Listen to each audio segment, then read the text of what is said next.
Allez, on va aller sur un gros nid de frelons asiatiques. Regardez-moi ça. Comment il est énorme. Si on compare avec ma main. Ce joli petit frelon bouffe nos abeilles et est vraiment un nuisible très important en France.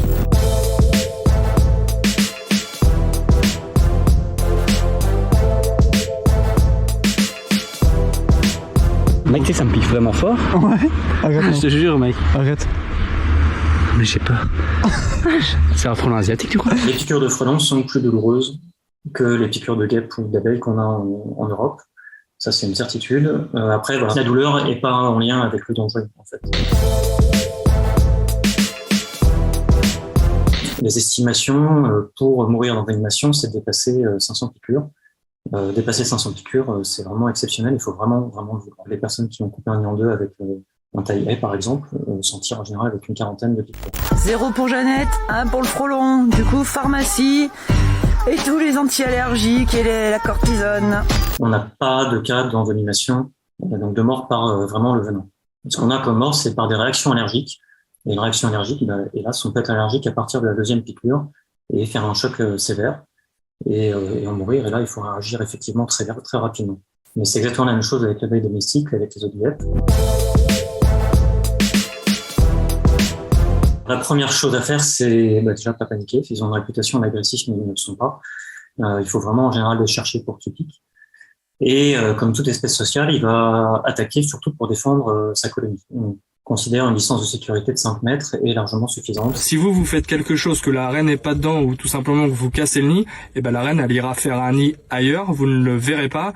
Et c'est là au mois de juillet, août et septembre, quand les nids seront de taille colossale, que vous allez nous contacter en disant ah bah ouais, il y a énormément de frelons et les nids seront très dangereux. L'idéal, c'est d'essayer de prendre une photo. Si on a un nid, c'est plus intéressant pour les actions de lutte.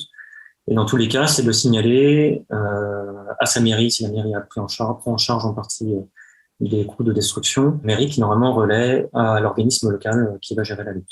On va traiter, là on va piquer à plusieurs endroits.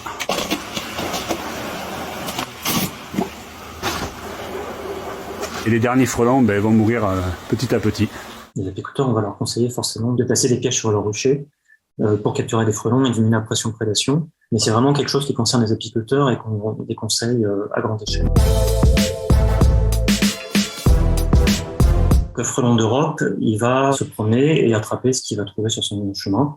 Et en général, quand il passe devant une ruche, forcément il y a des abeilles à manger, il va attendre un petit peu et attraper une abeille en passant. Si les abeilles sortent pas, il rentre à sa colonie ou il va ailleurs. Par contre, le frelon asiatique, lui, il va rester en vol stationnaire devant la ruche à attendre que les abeilles sortent. Si tout se passe bien, ils attrapent une abeille et se relaient devant la ruche. Le problème qu'on a, c'est que notre abeille ne sortant plus, les frelons vont se retrouver en nombre à l'entrée de la ruche, et ce qui va encore plus gêner les abeilles, qui vont encore moins sortir que s'il y avait un seul frelon. Ce qui va amplifier encore le phénomène de paralysie de la ruche. On a le frelon d'Europe, qui est Vespa crabeau, qui est une espèce qui est présente naturellement en France, qui est assez gros. Il est majoritairement brun roux plutôt, et surtout l'abdomen qui est rayé de noir et de jaune. Le frelon oriental, c'est une autre espèce de frelon qui est plutôt sud-européen, qui n'était pas présent en France, mais qui a été détecté l'année dernière à Marseille. C'est un frelon qui est à peu près de la même taille que le frelon d'Europe, qui est entièrement roux avec juste un petit anneau jaune citron sur l'abdomen. Et le frelon asiatique, c'est un frelon qui vient d'Asie, même de Chine, qui a été introduit via le commerce horticole en France probablement avant 2004, qui est un petit peu plus petit que les deux espèces de frelons qu'on avait en Europe et qui est quasiment entièrement noir avec un anneau bien visible orange sur l'abdomen et surtout l'extrémité des pattes qui sont jaunes. En 10-15 ans, il a quasiment colonisé tout le territoire français, il est quasiment présent partout, en dehors de la Corse et du Haut-Rhin. Il a atteint à peu près sa limite climatique en Europe. Aujourd'hui, on n'a aucune méthode en fait qui permettrait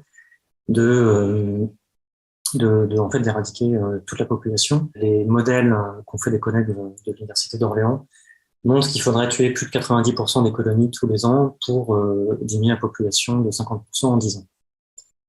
Donc, c'est des moyens colossaux pour des résultats qui sont proches de zéro. Par contre, vu les méthodes qu'on a aujourd'hui, notamment de détection, en Corse, on peut par exemple envisager de protéger la Corse. Si le frelon est détecté suffisamment précocement en Corse, on pourra peut-être réussir à détecter les premières colonies en mettant beaucoup de moyens et et éradiquer les premières colonies. En fait, ça reste un prédateur. Les prédateurs, c'est des régulateurs d'autres espèces, notamment d'espèces qui pullulent. Le frelon asiatique se développe très bien en France parce que le milieu qu'on a en fait dégradé est très favorable au développement de cette espèce et que ses proies favorites vont être l'abeille domestique qui est en forte densité et deux autres espèces de guêpes qu'on a favorisées en ville, notamment les guêpes qui s'invitent à table et qui nous dérangent aussi plus que le frelon asiatique pour la majorité des gens. Donc c'est un prédateur, il a un rôle de régulation d'espèces qui sont on va dire en surdensité dans certains milieux. Alors hélas pour nous, l'abeille domestique, on aimerait bien qu'elle soit en surdensité pour produire plus de miel.